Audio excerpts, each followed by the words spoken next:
Hello guys and welcome back to our channel. Today we will be covering one of the most crazy games that happened in the Meltwater Champions Chess Tour FTX Road to Miami. And it is the game between Levon Aronian and the young Indian star Arjun Erigaisi. And it was a stunning victory for the youngster. So without further ado, let's jump right into it. The game starts with d4, d5, c4, and now Levon Aronian chose to go for the Queen's Gambit accepted and he took on c4. e4 by Erigaisi and now b5. And this leads to one of the most sharp lines in the Queen's Gambit accepted, as we're going to see in this game. Now white goes for the standard reply with a4, c6, a take on b5 and c take on b5. Knight to c3 hitting the pawn, and now queen to b6. Knight to d5 attacking the queen, and now queen to b7. Bishop to f4 attacking the weak c7 square, and threatening to fork both the rook and the king. And Levon Aronian goes for e5. Bishop take, and now knight to d7 hitting the bishop. And here white can go for knight to c7, but you're not going to win the exchange on a8. Because after knight to c7, now king to d8, and now if you take the rook, there is this move bishop to b4. And now white must give up his queen, otherwise if king to e2, queen to e4 is checkmate. So instead here, Erigaisi retreats his bishop, still maintaining the threat of knight to c7. Knight to f6 and now knight to c7. King to d8 and knight takes on a8. Queen takes on e4, knight to e2 blocking, now queen take on a8. Knight to c3 attacking the pawn, and now bishop to b4 pinning the knight.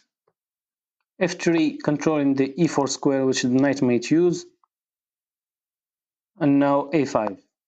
Bishop to e2, queen to c6, castle, and rook to e8. Rook to e1 by Erigaisi neutralizing the black rook, and now a4. Bishop back to d2, and now knight to b6. And here Erigaisi decided to break this annoying pin on c3, and he goes knight to e4. Aronian retreats his bishop to d6, and here white has a lot of options. He can, for example, trade the knights and give black this bad pawn structure, or he can simply capture the dark square bishop and maintain the bishop pair for himself. But here Erigaisi goes for this move d5. Now after knight takes, queen takes, now bishop to a5 check. King to d7 and now queen to d4. Threatening maybe to infiltrate the black position with the queen, and here black goes bishop to b7. Bishop to f1, inviting black to trade the rooks, and Aronian declines the rook trade and he goes rook to a8. Bishop back to c3, and now queen to b6 offering a queen trade. Queen takes, knight takes, and now f4. Bishop to d5 by Aronian, and this is actually a very clever move with idea to put the king on c6 so that the king would be able to support the advance of the pawns. f5 by Erigaisi, and now king to c6. Rook to e3, and now knight to d7. And you can see here that black is giving up the g7 pawn, but the idea here is if the bishop captures on g7, black would go f6, and now the bishop is stuck on a bad diagonal, and if white tries to rear out the bishop via h6, black now can start pushing his pawns, and he has a very fast play on the queen side with moves like c3 and a3. So instead here, Erigaisi goes for this move rook to h3, trying to go for the king side pawns. Bishop to e4 by Aronian, attacking the f5 pawn, and now rook capture on h7. Knight to d5 attacking the bishop, and the bishop capture on g7. And now we see the previous move that we already mentioned, f6, with idea to make a dark square the bishop for white passive. And here Erigaisi offered a rook exchange, which Aronian accepts. Now black goes bishop capture on f7. And here it's a very wild and complicated position, and it's pure calculations, because it's a clear race between the two opposite sides. White has a passed pawn on the h-file. On the other hand, black has this 3 versus 1 majority on the queen side. So here Erigaisi did what he has to do, he pushed his h-pawn.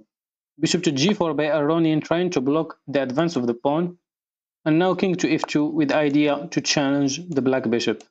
Knight c5 and bishop to e2. Bishop capture on e2 and king capture on e2. Knight to d3 hitting the b pawn. Now rook to f1.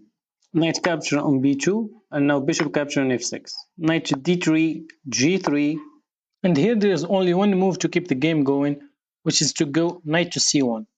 And Levon Aronian finds this idea but in the wrong move order. And the idea here is that after rook take, knight can take on f6, and here the knight is in time to block the advance of the pawns. But instead in the game, Levon Aronian wins a3. But unfortunately here h5 is very strong, because after knight to c1, king to d1, knight to b3, h6, a2, black's idea is to capture on f6 and then queen his pawn, but white is faster because when the rook capture on f6 comes with a check. So the game continues h7, and now knight capture on f6, rook capture on f6 with check, king to b7, rook to f7 check, and king to b6. And now white queens first, and after black queens, queen take on a1, knight take on a1, and now white is winning because the g pawn is very fast. g4 by Erigaisi and now b4, g5, b3, and now simply the rook goes back to f2. And after c3, now king to c1 and pawns are blocked. Aronian went b2 with check and now rook takes on b2, c take on b2 and king take on b2. And white is winning here because the knight is trapped and also the black king is not inside the square of the pawn. And it was in this position when Levon Aronian resigned the game, simply because there is nothing to do. For example, king to c6, if you try to catch the pawn is just faster and white queens and wins the game. This was a very nice win by the young Indian player, even though he lost the match in the end, but this was a miraculous win and he absolutely deserved this win. Okay guys, thank you for watching this video. I hope you enjoyed it. Please don't hesitate to leave your comments down below in the comment section and tell us which games or which openings you would like us to cover in the next videos. And also don't forget to hit the subscribe button and also turn on the notification bell to get our latest videos. Thank you for watching and see you in the next video.